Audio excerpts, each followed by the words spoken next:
Madam, grabing issue karon sa mga Duterte. Unsay dapat atong batasan as mga Dabawenyo, dapat ba magminaldita po ta, masuklan na to, o dapat lang magpakaubos lang ta? Unsa dapat? Dapat po sila kay pagbandaw-daw naman sa mga Dabawenyo ng ilahang kan. Gidaog-daog di Ayan. ay. Musuklan gid ay kasama. Suklan gid ay. Ay, sukol Dabawenyo. Giday taan ni pwede magpa-daog-daog. Madam.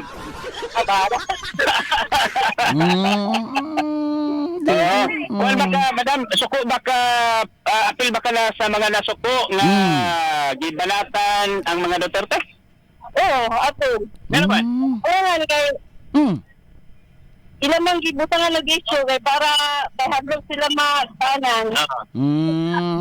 Pwede po na. Pwede na po to. Estado. Kasi pangalan mo, madam? Sige na. Ayan, Ayan. kasamang Divina, apektado gyud sa mga issue batok sa mga Duterte kasamang do. Yes. So, di good siya mo to. Oo, Di di siya mo mo to. Siya mo to musukol daw siya ka Jumanjo. Musukol kita. Sukol Sa mani, kita. madam, last to na, last to. Butang di ay.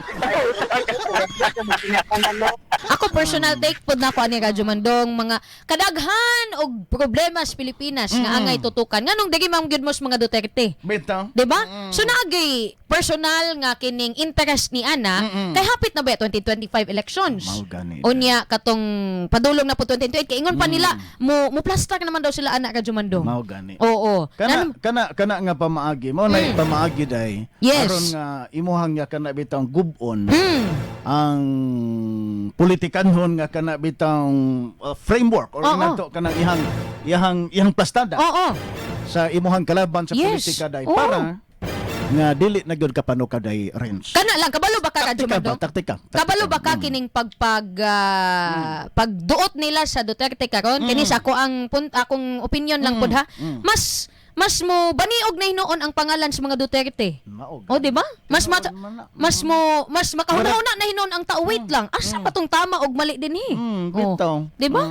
Ma-change na niyon ang desisyon mga kasama o mas mo palawom pa ilang pagsabot sa mga unsay angay nga tuuhan or dili.